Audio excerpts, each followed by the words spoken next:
আসসালামু আলাইকুম। আশা করি সবাই ভালো আছেন। আলহামদুলিল্লাহ।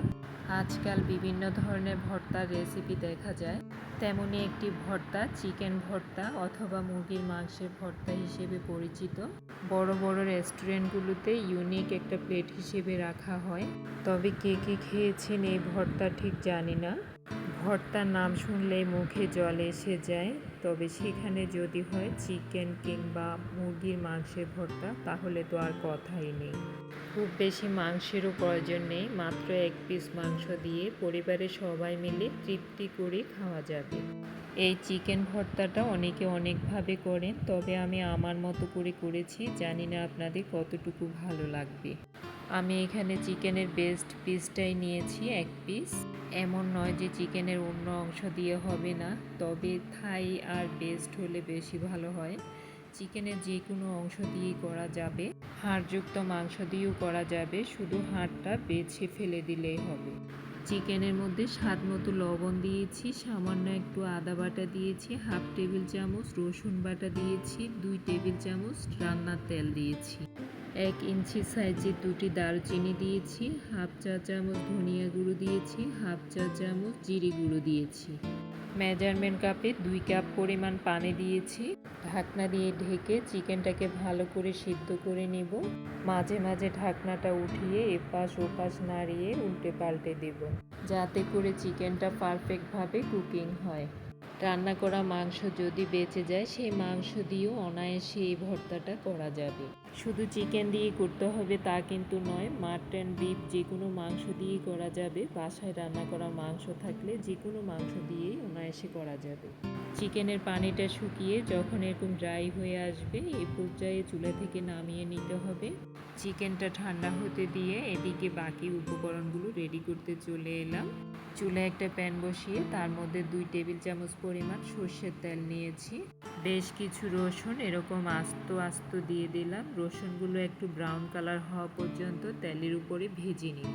রসুনগুলো এরকম ব্রাউন কালার হয়ে আসার পর স্প্যাচেলে দিয়ে এরকম করে চাপ দিলে যখন দেখা যাবে অনেকটাই নরম হয়ে এসেছে, ইভেন হাত দিয়ে কচলানো যাবে, তখন এই পেঁয়াজগুলো দিয়ে দিব। পেঁয়াজগুলো দেওয়ার পর ভালো করে নাড়ানোর উপর রেখে 1 মিনিট ভেজে নেব। খুব বেশি সময় নিয়ে ভাজতে হবে না, যাতে করে পেঁয়াজের শুধু কাঁচা স্মেলটা চলে যায়। ঠিক এরকম হলেই চুলা থেকে নামিয়ে নিতে হবে। কিছু পুদিনা বেছে ধুয়ে নিয়েছি, পুদিনাগুলোকে একটু কুচিয়ে নিব।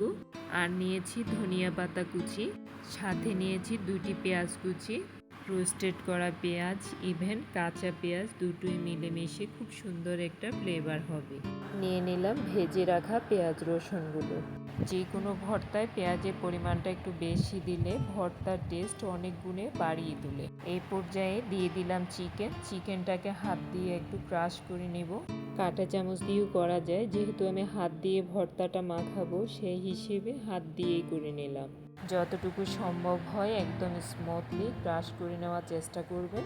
যদি হাড়ের অংশ থাকে তা বেছে নিয়ে নেবেন। পুরো চিকেনটা ক্রাশ করা হয়ে গেছে। এখন রসুনগুলোকে এইভাবে হাত দিয়ে চিপে চিপে চিকেনের মতো করে ক্রাশ করে নিচ্ছি। রান্না করা বেঁচে যাওয়া যে কোনো মাংস দিয়ে ঠিক এইভাবে করে ভর্তাটা করে নিতে পারবেন। এই পর্যায়ে দিয়ে দিলাম একটু চিলি ফ্লেক্স।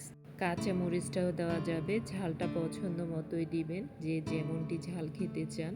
আমি যেহেতু ঝালটা কম খাই, শুধু চিলি ফ্লেক্সটাই দিয়েছি আর কাঁচা মরিচটা দিব না। স্বাদ মতো লবণ দিয়েছি, এরকম 1 পিস লেবুর রস দিয়েছি। লেবুটা দিতে মিস করবেন না, হাতের কাছে থাকলে দিতে চেষ্টা করবেন। টক ঝাল ভর্তার টেস্ট অনেক গুণে বাড়িয়ে তুলবে। দিয়ে দিলাম একটু সরিষার তেল, আর এই পর্যায়ে সবগুলোকে একসাথে ভালো করে ম্যাশ করে নিচ্ছি। ভর্তা মাখানোর মাঝেই কিন্তু ভর্তার টেস্ট অনেক গুণে বেড়ে যায়। যতটা সম্ভব হয় একদম ভালো করে কচলায় কচলায় মেখে নেবেন। সাধারণত বাচ্চারা ভর্তাটা একটু কমই খেতে চায়। যদি জানতে পারে এটি চিকেনের ভর্তা, তাহলে আর ধরেও রাখতে পারবেন না। বাচ্চারা কিন্তু চিকেনটা বেশি পছন্দ করে। যেদিন ভর্তাটা তৈরি করবেন ভাববেন আজকে একটু ভাতটা বেশি লাগবে, সেই হিসেবে রান্না করতে হবে। যেহেতু বড় ছোট সবার পছন্দের একটি ভর্তা, আপনার হাতের প্রতিটি খাবার আপনার পরিবার ইভেন বাচ্চাদের জন্য স্বাস্থ্যকর। রেসিপিটি ভালো লেগে থাকলে লাইক, সাপোর্ট, শেয়ার করে পাশে থাকার অনুরোধ রইল, নতুন নতুন ভিডিওগুলো যাতে খুব সহজে পেয়ে যান। আজ এখানেই শেষ করলাম। সবার সুস্বাস্থ্য কামনা করে ভালো থাকবেন। আল্লাহ হাফেজ।